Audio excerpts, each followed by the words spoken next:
رسولہ النبی الامین المکین الحنین الکریم الرؤوف الرحیم اما بعد فاعوذ باللہ من الشیطان الرجیم بسم اللہ الرحمن الرحیم قال اللہ تبارک و تعالی فی القرآن المجید قل لا اسألکم علیہ اجرا الا المودۃ فی القربى صدق اللہ مولانا العظیم۔ درود و سلام کا نذرانہ بابا سے بلند پیش کریں۔ السلام علیکہ و اصحابک یا سیدی یا حبیب اللہ، الصلاۃ والسلام علیکہ یا سیدی یا نبی اللہ وعلی آلک و اصحابک یا سیدی یا رحمۃ للعالمین۔ بلغ العلا بکمالہ کشف الدجی بجمالہ حسنت جمیع خصالہ صلوا علیہ وآلہ۔ اللہ رب العزت کا بے پایا لطف و کرم اور احسان عظیم ہے کہ جس کی توفیق خاص کے ساتھ ہم اللہ رب العزت کے گھر میں نماز جمعہ کی ادائیگی کے لیے جمع ہیں۔ اللہ تعالیٰ اپنے گھر کے اندر ہمارا مل بیٹھنا قبول و منظور فرمائے اور آپ تمام احباب کے دلوں کی نیک تمناؤں کو پورا فرمائیں۔ دوستان محترم، پچھلے جمعۃ المبارک ہم نے حالات حاضرہ میں پیدا ہونے والا ایک فتنہ اس کے اوپر گفتگو کی، تو کئی دلوں کی یہ چاہت تھی کہ جو ولادت مولا علی علیہ السلام کا موضوع تھا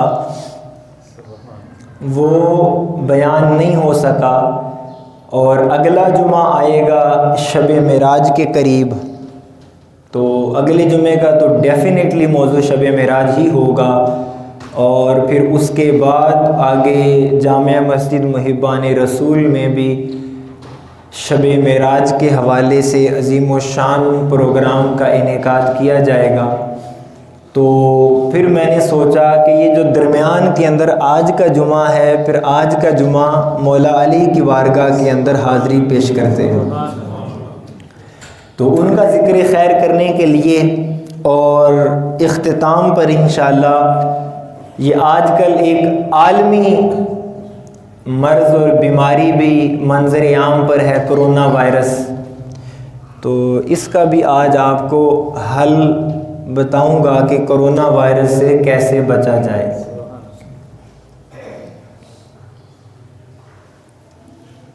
بلا تمہید اپنی گفتگو کا آغاز کرتا ہوں، کیونکہ پھر آج موضوع بھی مولا علی علیہ السلام کی شان کا ہے، تو آپ اپنی زبانوں کو حرکت دیتے ہوئے سبحان اللہ کی صدائیں بلند کریں گے تاکہ گفتگو کے اندر کیف بھی آئے اور آپ کو بات سمجھ بھی آئے کہ بات ہو کیا رہی ہے اور کن کی ہو رہی ہے۔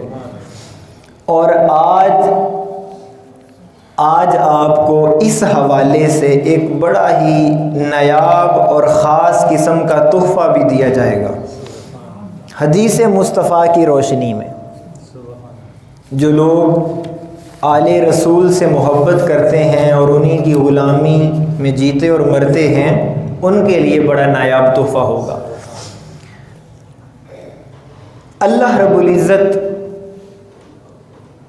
چونکہ ہماری ہمیشہ سے یہ کوشش اور طریقہ رہا ہے کہ ہم نے ہر موضوع کی بنیاد قرآن کی آیت کو بنایا، ہر موضوع کی بنیاد قرآن کی آیت کو بنایا، تاکہ یہ بات کوئی 2 سالوں کے خطابات میں کوئی ایک خطاب بھی کوئی بندہ نہیں کہہ سکتا کہ علامہ صاحب جس کی بنیاد قرآن کی آیت اور حدیث نہ ہو، کوئی ایک خطاب بھی ایسا ان 2 سالوں میں میرا نہیں ہے۔ وہ وجہ، وہ سبب فقط یہ ہے کہ اس بات کو سینے کے اندر بٹھا لیا جائے کہ ہم جو مان رہے ہیں، جو بتا رہے ہیں، وہ وہی ہے جو صحابہ کا عقیدہ تھا، اور صحابہ وہ ہیں جنہوں نے براہ راست میرے مصطفیٰ سے سیکھا تھا. سبحان اللہ. تو صحابہ سے بڑھ کر اس باب میں حجت کوئی اور نہیں ہو سکتا، کیونکہ انہوں نے خود حضور سے سیکھا اور حضور کو دیکھا، حضور کو سنا. اب آئیے آج کے موضوع کی بنیاد بھی میں قرآن کی آیت کو بنا رہا ہوں. اللہ رب العزت نے قرآن مجید میں ارشاد فرمایا قُلْ لَا أَسْأَلُكُمْ عَلَيْهِ أَجْرًا إِلَّا الْمَوَدَّةَ فِي الْقُرْبَى. بڑی معروف یہ آیت مبارکہ ہے، آپ سب نے 20 دفعہ سن رکھی ہوگی، لیکن اس کے اندر جو اللہ رب العزت کا ایک خاص پیغام موجود ہے، آج اس کی طرف آپ کی توجہ مبذول کروانا چاہتا ہوں کہ اللہ رب العزت نے اس آیت مبارکہ کے اندر کیا خاص پیغام دیا. اچھا مجھے ایک بات، سوال کا جواب دیں. جس آدمی کے پاس 1 لاکھ روپیہ ہو، سنیے گا آج آپ کو ذرا دیسی انداز میں سمجھانا چاہ رہا ہوں، جس بندے کے پاس 1 لاکھ روپیہ ہو وہ 2-3 ہزار کسی سے مانگے گا؟ بولیں، جواب دیا کریں. دوبارہ سنیں پھر سمجھیں. جس بندے کے پاس 1 لاکھ روپیہ ہو وہ 2-3 ہزار کسی سے مانگے گا؟ تو پتہ چلا کہ جس کے پاس زیادہ ہو وہ تھوڑا نہیں مانگتا. نتیجہ نکالوں، جس کے پاس زیادہ ہو وہ کم نہیں مانگتا. اب آپ نے یہ چھوٹا سا ایک فلسفہ ہے، یہ آپ کو سپورٹ کرے گا اس آیت کا مفہوم سمجھنے میں. اب اللہ رب العزت قرآن مجید میں فرما رہا ہے کل، اے حبیب آپ فرما دیجئے، اے پیارے آپ فرما دیجئے. مولا کیا فرماؤں؟ لا اسألکم، میں تم سے کوئی سوال نہیں کرتا. اے لوگو میں تم سے کچھ نہیں مانگتا، کوئی سوال نہیں کرتا میں تم سے. لا اسألکم علیہ اجرن، کوئی اجر نہیں مانگتا میں اس پر. کس پر نہیں مانگتے آقا اجر؟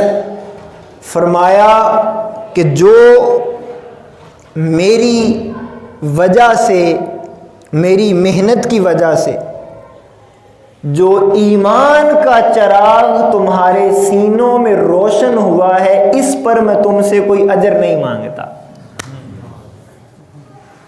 سمجھیں بات کو؟ دوبارہ سنیں. اللہ تعالیٰ نے فرمایا کل، پیارے فرما دیجیے، میرے لاڈلے فرما دے، لا اسألکم، کوئی سوال نہیں کرتا، علیہ اجرن، کوئی سوال نہیں ہے، کوئی اجر نہیں مانگتا تم سے. اچھا ایک سوال یہاں پیدا ہو سکتا ہے کہ حضور کیوں نہیں مانگتے؟ حضور بولیں، حضور کیوں نہیں مانگتے؟ اس لیے جو مختار کل ہو وہ مانگا نہیں کرتا، وہ عطا کیا کرتا ہے. محبت سے کہنا سبحان اللہ. آج بڑی ایمان افروز گفتگو ہے. جو مختار کل ہو وہ مانگا نہیں کرتے، وہ عطا کیا کرتے ہیں. اور حضور کے پاس اختیار کتنا ہے اس کے اوپر ایک حدیث پاک سنیں. آقا تاجدار کائنات صلی اللہ علیہ وآلہ وسلم کوئی فاقہ آیا چند دنوں کے لیے، فاقہ آیا، گھر میں کچھ نہیں تھا. تو حضور اور ام المومنین صدیقہ کائنات حضرت عائشہ رضی اللہ تعالی عنہا کی آقا کے ساتھ بات ہو رہی ہے کہ ہمارے گھر میں کچھ نہیں ہے. جب صدیقہ کائنات نے یہ بات کی کہ ہمارے گھر میں کچھ نہیں ہے، کھانے کو پینے کو کچھ نہیں ہے، فاقہ ہے، فقر ہے، تو جانتے ہیں میرے آقا نے کیا کہا؟ میرے آقا نے کہا عائشہ یہ فقر ہماری مجبوری نہیں ہے. سمجھیے بات کو، بڑی گہری بات ہے. جو مولا سے لو لگاتے ہیں اور رب کی محبت کرتے ہیں انہیں اس جملے کی فرما عائشہ یہ فقر ہماری مجبوری نہیں ہے. پھر آقا نے کیا کیا؟ حضور نے زمین کے اوپر قدم مارا اور کہا عائشہ اب ذرا اپنے چاروں طرف دیکھو. حضرت عائشہ نے نظر اٹھا کے دیکھا تو ہر چیز سونا بن گئی تھی. ہر چیز سونا بن گئی تھی. پھر آقا نے فرمایا عائشہ یہ فقر ہماری مجبوری نہیں ہے. ہائے ہائے ہائے، یہ فقر اس وجہ سے نہیں کہ ہمارے ہاتھ میں کچھ نہیں ہے. یہ فقر اس سبب سے نہیں ہے کہ ہمارے پاس دینے لینے کو کچھ نہیں ہے. رب کعبہ کی عزت کی قسم، جن کے قدموں کے صدقے زمانے کو دولت ملتی ہو، ان کی اپنی عظمت کا عالم کیا ہوگا. جن کی صدقے سے، جن کی نسبت سے، جن کے وسیلے سے لوگوں کو ملتا ہو، اگر وہ حالت فقر میں ہیں تو فقر ان کی مجبوری نہیں ہے. تو پھر سوال پیدا ہوتا ہے پھر فقر کس لیے ہے؟ فقر اس لیے ہے کہ مولا تو راضی ہو جائے. مولا فقط تیری رضا مطلوب ہے، فقط تیرا پیار چاہتا ہوں، تیری رضا چاہتا ہوں، دنیا سے کوئی غرض نہیں ہے. تو پتہ یہ چلا کہ آقا تاجدار کائنات صلی اللہ علیہ وآلہ وسلم فرمارے لا اسألکم، کوئی سوال نہیں کرتا. بھائی اس لیے نہیں کرتا کہ مجھے حاجت ہی نہیں ہے. اگلی بات فرمائے الا المودۃ فی القربى، ہاں اگر تم چاہتے ہو کہ تمہارے سینوں کے اندر جو ایمان کا چراغ جلایا ہے، وہ ایمان کا نور جو تمہارے سینوں کے اندر روشن کیا ہے، جس کے لیے مجھے طائف کے اندر پتھر بھی پڑے، وہ چراغ جلانے کے لیے کبھی بدر کا میدان سجا، کبھی حنین، کبھی خندق، وہ تمہارے سینوں کے اندر ایمان کی شمع جلانے کے لیے میرے دندان بھی شہید ہوئے، میرے اوپر ظلم و ستم بھی ہوا، میں ڈٹا رہا، تمہیں حق کا پیغام سناتا رہا، تمہارے سامنے کلمہ حق بلند کرتا رہا.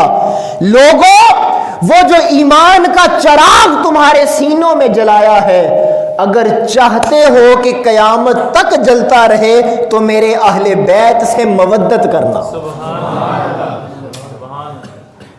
اگر چاہتے ہو کہ ایمان سلامت رہے تو میرے اہل بیت سے مودت کرنا. اچھا اب یہ بات قرآن کی ہے، یہ بات کس کی ہے؟ قرآن کا حکم ہے، قرآن کے اندر آیا.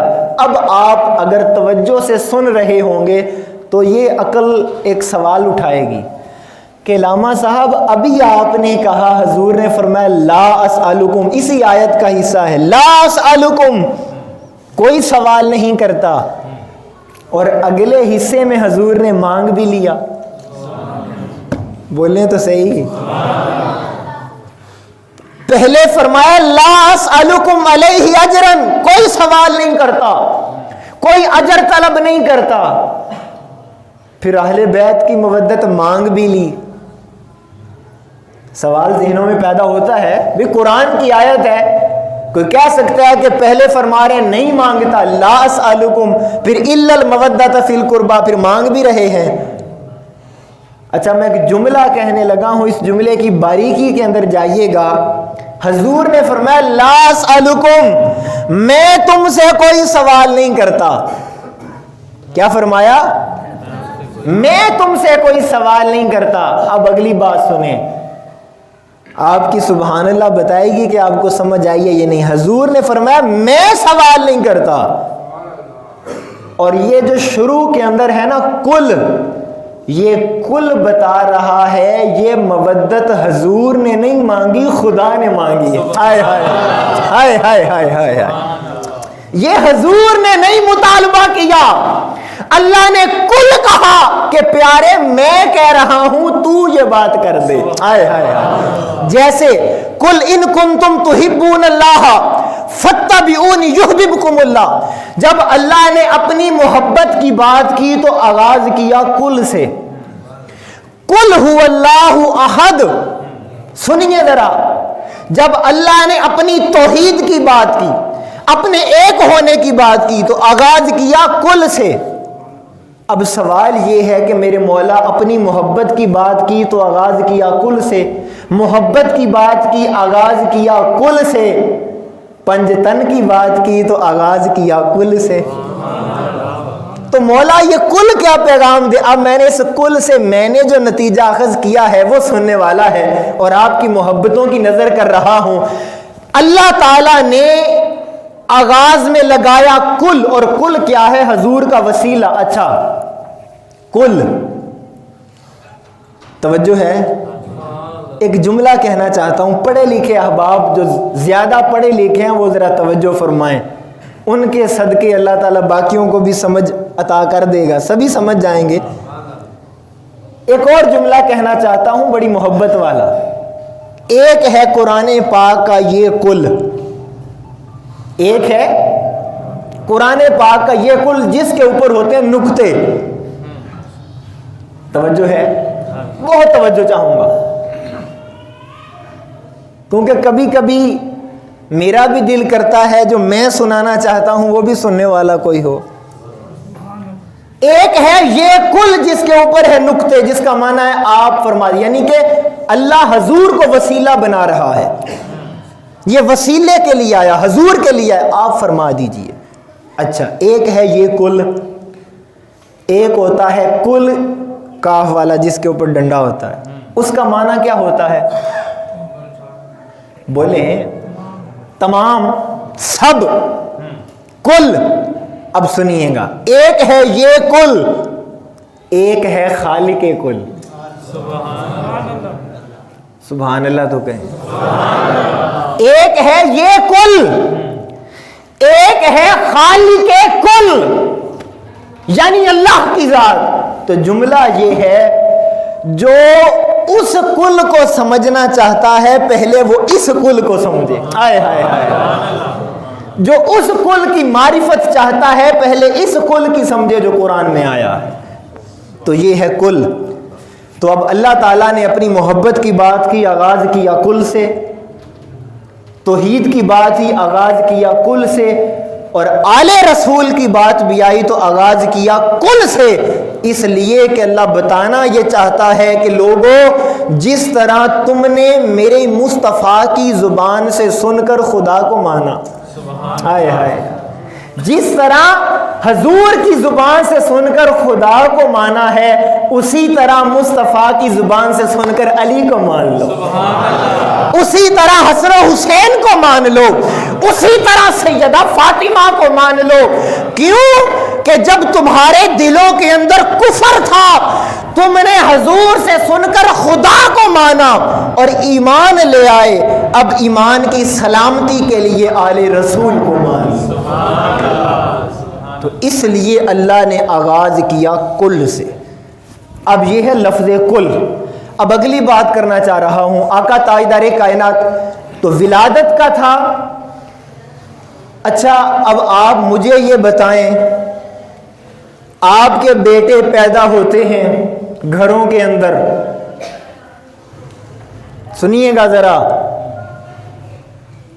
کن ہستی کا ہم ذکر کر رہے ہیں۔ آپ کے بیٹے پیدا ہوتے ہیں گھروں میں، ہسپتالوں کے اندر، اور آپ ان کی عظمت بیان کرتے تھکتے نہیں ہیں۔ ماں کہتی ہے میرا چاند سا بیٹا، باپ کہتا ہے میرا دست و بازو، میرا بازو بنے گا، میرا سہارا بنے گا، بہن تعریفیں کرتی ہے میرا بھائی کتنا حسین ہے، خوبصورت ہے، ہر کوئی تعریف کر رہا ہے جو گھر میں پیدا ہوا ہے، اور مولا علی وہ ہیں جو خدا کے گھر کے اندر پیدا ہوئے ہیں۔ اتنی ٹھنڈی سبحان اللہ نہیں چلی۔ آج میں آپ کو جو حدیث پاک سنانے آیا ہوں وہ حدیث پاک ہے تحفہ، آج سے پہلے میں نے کبھی بیان نہیں کی، اس لیے کہ پڑھی آ جائے، تو وہ آج ہی آپ کو سنانا چاہ رہا ہوں۔ تو وہ عظمت، اس ہستی کی عظمت کا عالم کیا ہوگا جن کی ولادت کعبہ کے اندر ہوئی ہے۔ اچھا اب آپ کو اس سے بھی حسین بات بتاؤں کہ آپ مجھے بتائیں، لاکھ روپیہ لگا کے، آج کل سنا ہے حج مہنگا ہو گیا ہے، صحیح ہے خبر؟ مہنگا ہو گیا، تو آپ لاکھوں لگا کر جاتے ہیں کعبہ کو دیکھنے، سبحان اللہ. اللہ آپ سب کو دیکھنا نصیب کرے. اللہ آپ کو کعبہ بھی دکھائے اور کعبے والا بھی دکھائے. آپ لاکھوں لگا کے جاتے ہیں کعبہ کو دیکھنے اور مولا علی کی کعبہ میں ولادت ہوتی ہے اور آپ آنکھیں نہیں کھول رہے. آئے ہائے ہائے. مولا علی آنکھیں نہیں کھول رہے. ہر کوئی پریشان ہے. آنکھیں بچہ کیوں نہیں کھول رہا؟ آنکھیں نہیں کھول رہا ہے. ہر کوئی پریشان ہے. اتنے کے اندر میرے آقا آئے. توجہ کیجئے گا. حضور آئے. حضور نے مولا علی کو اپنے ہاتھوں میں لیا تو علی نے آنکھیں کھول دی. آئے مولا علی کی پہلی نگاہ جس چہرے پر پڑی وہ چہرہ محمد مصطفیٰ. کعبے کے اندر آ کر سب سے پہلے جس کو دیکھا وہ ہستی حسنین کے نانا آقا کی ذات مبارکہ ہے. اچھا اب یہاں پر جب نگاہ پہلی حضور کے چہرے پر پڑی, اب میری محبت کہتی ہوگی, حضور نے فرمایا ہوگا اے علی تم نے خدا کے گھر میں آ کر پہلی نظر میرے چہرے پر ڈالی ہے اور میں نبیوں کا سردار ہوں, آؤ میں بھی اپنی بارگاہ سے تجھے ایک عطا دیتا ہوں. محبت سے بولے ہیں بلند آواز سے سبحان اللہ کہیں. ایک دفعہ ہاتھ اٹھا کے سبحان اللہ کہیں. اب میری بارگاہ سے بھی ایک تحفہ لے جاؤ. اب وہ تحفہ مولا علی کا تو بچپن ہے, آقا نے ہاتھوں میں اٹھایا ہوا ہے. اب آقا تاجدار کائنات صلی اللہ علیہ وسلم نے فرمایا النظر الی وجہ علی عبادت. یہ حدیث پاک ہے کہ آقا تاجدار کائنات نے فرمایا علی تیرے چہرے کو دیکھنا بھی عبادت ہے. آئے ہائے. حدیث پاک سنے. سیدنا ابو بکر صدیق, حضرت عائشہ رضی اللہ تعالیٰ عنہ, انہوں نے اپنے بابا سے ایک دن سوال کیا, حضرت ابو بکر صدیق سے, بابا جانی میں دیکھتی ہوں کہ مجلس لگی ہوتی ہے, محفل لگی ہوتی ہے, دیگر اصحاب رسول بھی موجود ہوتے ہیں, لیکن بابا میں دیکھتی ہوں آپ ٹک ٹکی باندھ کے مولا علی کے چہرے کو تکتے رہتے ہیں. ہائے ہائے ہائے ہائے ہائے. آپ مولا علی کے چہرے کو تکتے رہتے ہیں, اس کی کیا وجہ ہے, اس کا کیا سبب ہے؟ تو حضرت ابو بکر صدیق رضی اللہ تعالیٰ عنہ نے جواب دیا, بیٹی عائشہ میں علی کا چہرہ کیوں نہ دیکھوں؟ میں نے زبان نبی سے سنا ہے کہ جو شخص علی کے چہرے کو دیکھتا ہے, ارے نگاہ تو چہرہ علی پر ہوتی ہے لیکن عبادت خدا کی ہوتی. تو میں نے تو حضور سے سنا ہے کہ مولا علی کا چہرہ دیکھنا بھی عبادت ہے, میں تو دیکھ کر عبادت میں مشغول رہتا ہوں, عبادت میں مشغول رہتا ہوں. اب دوستان محترم, اختتام کے اوپر یہ حدیث بیان کرنے لگا ہوں. میرے آقا تاجدار کائنات صلی اللہ علیہ وسلم نے فرمایا, حضرت زید بن ارقم رضی اللہ تعالیٰ عنہ حدیث کے راوی ہیں, چونکہ بات ذرا پختہ کر لوں, حضرت زید بن ارقم رضی اللہ تعالیٰ عنہ راوی, امام نسائی نے سنن الکبریٰ میں اس حدیث کو کوٹ کیا, امام طبرانی نے الموجم میں کوٹ کیا, امام ترمذی نے سنن میں کوٹ کیا, امام حاکم نے مستدرک میں, اور امام احمد بن حنبل نے اپنی مسند کے اندر. اب حدیث کیا ہے؟ آقا تاجدار کائنات صلی اللہ علیہ وسلم نے فرمایا انی تارکم فیکم امرین ان اخذتم بہما لن تضلوا.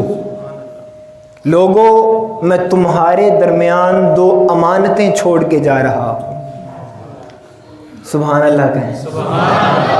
میں تمہارے درمیان دو امانتیں چھوڑے جا رہا ہوں. حدیث پاک ہے, دو امانتیں. ان اخذتم بہما لن تضلوا, اگر انہیں تھام لوگے. آج کورونا کی بیماری آئی ہوئی ہے نا, امت پریشان ہے. ہمارا فیسٹیول آج کینسل ہو گیا, آل پاکستان سپیچ کمپٹیشنز کے ہونے تھے ہفتہ تقریباً, وہ کینسل ہو گیا اس وجہ سے.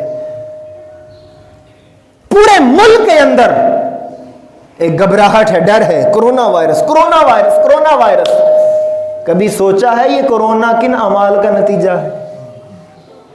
حضور فرما رہے ہیں کہ ان دو امانتوں کو اگر تھامے رکھو گے کبھی گمراہ نہیں ہوگے. اگر آپ اب محبت سے سبحان اللہ کہیں تو وہ دو امانتیں میں بتا دیتا ہوں آپ کو. پہلی, میرے آقا نے فرمایا کتاب اللہ, اللہ کی کتاب قرآن پاک ہے. اے امت اس کو تھام کے رکھنا, اے امت اسے پکڑ کے رکھنا, اے امت محمد مصطفیٰ اس کو فقط گھروں کی الماریوں کے اندر بند نہ کر دینا, اس کو فقط چومنے کی حد تک اس کا تعلق نہ بنانا, یا بیٹی کو رخصت کرنے کا وقت آئے تو فقط سایہ نہ کرنا, فقط بیٹیوں کو جہیز میں نہ دینا, اولادیں جب بچپن میں ہو تو قرآن کی لوریاں پڑھ پڑھ سنایا کرنا. کتاب اللہ, اللہ کی کتاب کو تھامنا, اللہ کے قرآن کو تھامنا. اب آپ سے سوال ہر بندہ اپنے آپ سے کرے, ہم نے کتنا تھاما ہے قرآن کو, کتنی تلاوت کرتے ہیں؟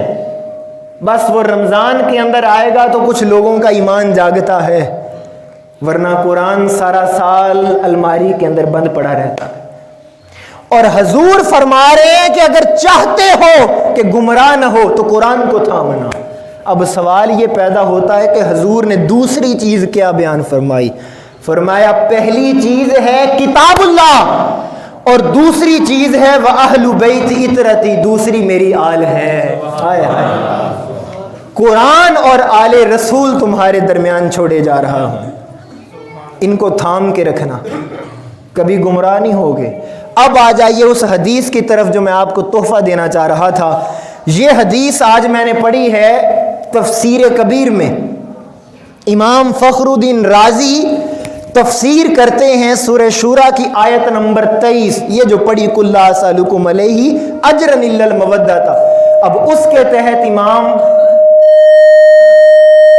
تفسیر کبیر میں امام فخر الدین رازی یہ حدیث لائے ہیں. حضور نے 8 بشارتیں دی ہیں جو آل محمد کی غلامی میں زندگی گزارتا ہے. اب ٹائم کم ہے, میں ان کی وضاحت نہیں کر سکوں گا, بس وہ 8 بشارتیں سنا دیتا ہوں, لیکن اس کے لیے ذرا محبت سے سبحان اللہ کی صدا لگا. میرے آقا نے فرمایا. تو اب یہ ایک اور بات, بھئی دیکھیں آپ سب جانتے ہیں آج تک اپنی بات تو میں نے کی کوئی نہیں ہے, کسی کو چونکہ یہ بات پہلی دفعہ آپ کے سامنے کر رہا ہوں تو بہت سے اگر کوئی سوال کسی کے ذہن میں آئے اور کسی کا فتویٰ لگانے کو دل کرے تو میرے اوپر نہ لگائے, امام فخر الدین رازی پہ لگائے, تفسیر کبیر پر لگائے. میں تو ان کی بات کوٹ کر رہا ہوں جو انہوں نے قرآن کی تفسیر کرتے ہوئے بیان اور حدیث پاک لائے ہیں.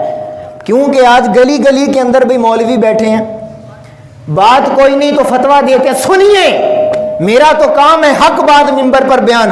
میرے آقا نے فرمایا, امام فخر الدین رازی نے تفسیر میں بیان کیا, میرے آقا نے فرمایا جو شخص آل محمد کی غلامی میں فوت ہوا, جو شخص آل محمد کی غلامی میں فوت ہوا اس کا مرنا ایسا مرنا ہے جیسا شہید مارا گیا ہے. ہائے ہائے ہائے ہائے ہائے. جو آل محمد کی غلامی میں فوت ہوا ہے, پہلی بشارت دے رہے ہیں, اس کی موت عام نہیں ہے, وہ ایسا ہے جیسے شہید کی موت ہوتی ہے. دوسری بات, دوسری بشارت دی میرے آقا نے, اور جو حضور کی آل کی محبت میں زندگی بسر کرتا رہا اور حضور کی آل کی محبت میں مرا, لوگوں سنو, وہ مرتا بعد میں ہے, خدا اس کے گناہوں کو معاف فرما دیتا ہے. محبت سے کہیں سبحان اللہ. دوسری بشارت ہو گئی. تیسری سنیں, میرے آقا نے فرمایا اگر حضور کی آل کی محبت رکھنے والا گناہگار ہو, کوئی خطائیں کی ہوں, انسان ہے نا, غلطی ہو جاتی ہے. سنیے حضور کیا بتا رہے ہیں کہ میری آل کی محبت کیا ہے. فرمایا اگر تو وہ میری آل کی محبت جس کے سینے میں تھی اور زندگی میں کچھ غلطیاں ہوئیں, کوئی گناہ ہوئے, تو آقا نے فرمایا جو حضور میری آل کی محبت سینے میں رکھتا ہے نا, خدا بغیر توبہ کے اسے مرنے دیتا ہی نہیں ہے. ہائے ہائے ہائے ہائے. وہ پہلے خدا اسے توبہ کروا لیتا ہے, پھر اس کی موت آتی ہے. چوتھی بشارت سنیں, میرے آقا تاجدار کائنات صلی اللہ علیہ وسلم نے فرمایا کہ جو حضور میری آل کی محبت میں وفات پائے گا وہ مکمل ایمان کے ساتھ وفات پائے گا. پانچویں سنیں, آقا تاجدار کائنات صلی اللہ علیہ وسلم نے فرمایا, اب یہ میں محبت کے ساتھ ذرا تھوڑی سی توجہ چاہوں گا, آقا نے فرمایا جو ساری زندگی حضور کی آل کی محبت میں جس نے گزاری اور وہ مرا بھی میری آل کی محبت کے اوپر، تو سنو جبریل اسے جنت کی خوشخبری سنانے آئے. ہائے ہائے اللہ جبریل کو بھیجتا ہے، جبریل جا اس کو جنت کی خوشخبری سنا. منکر نکیر اس کو جنت کی خوشخبری سناتے ہیں. چھٹی بشارت، آقا تاجدار کائنات صلی اللہ علیہ وسلم نے فرمایا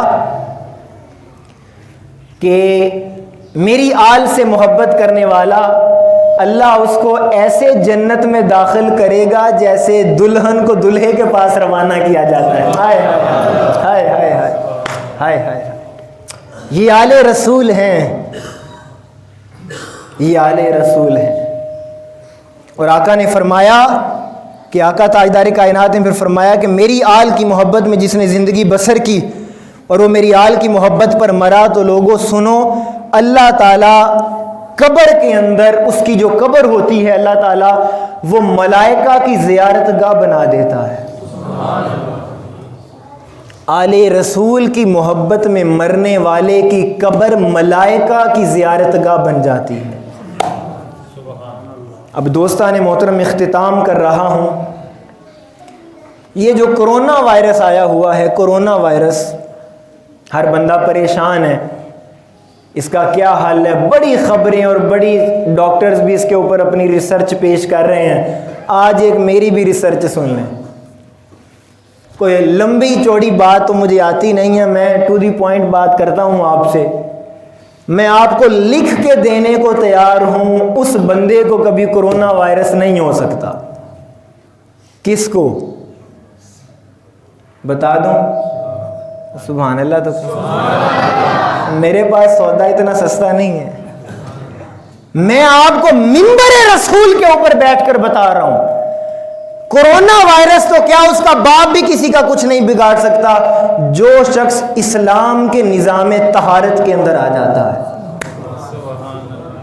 اور اس میں پہلی چیز بتا رہا ہوں، جو بندہ دن کے اندر 5 مرتبہ وضو کرے گا اسے کبھی بھی کرونا وائرس نہیں ہوگا. اور اس وقت کرونا وائرس کے اوپر جتنی بھی تحقیق سامنے آئی ہے اس کا جو کلائمیکس ہے وہ یہی ہے کہ بندہ اپنے جسم کے اعضاء کو بار بار دھوئے. تو دوستو ناز کرو اپنے نبی کی شان اور اپنے امتی ہونے پر. کس نبی؟ جو باتیں سائنس کو آج پتہ لگ رہی ہیں تمہارے نبی نے مدینہ کی صف کے اوپر بیٹھ کر بتا دی. اور اس وضو کے اوپر آخری بات کرنا چاہ رہا ہوں. اللہ تعالیٰ نے انسانی جسم کو ایسے بنایا ہے کہ کوئی بھی جراثیم اس کے اندر داخل نہیں ہو سکتا. اس کی ساخت ایسی ہے. لیکن 2 جگہ، ایک یہ ہے ناک اور ایک ہے منہ. ایک ناک اور ایک منہ. تو آپ مجھے بتائیں گے کہ آپ 5 وقت نماز فرض ہے اور اگر ہر دفعہ آپ نماز کے لیے تازہ وضو کریں تو ناک اور منہ میں کتنی دفعہ پانی ڈالتے ہیں؟ اب بس پھر حساب گھر میں خود جا کے کرتے رہیے. سائنس کہہ رہی ہے 1 دفعہ دھو لو اور تمہارے نبی نے تمہیں کہا ہے کہ 3 دفعہ دھو لو. اللہ تعالیٰ ہم کو اس بیماری سے، اس مرض سے بچائے، تمام انسانیت کو محفوظ رکھے اور اللہ تعالیٰ آپ سب کا حامی و ناصر ہو. وما علینا الا البلاغ.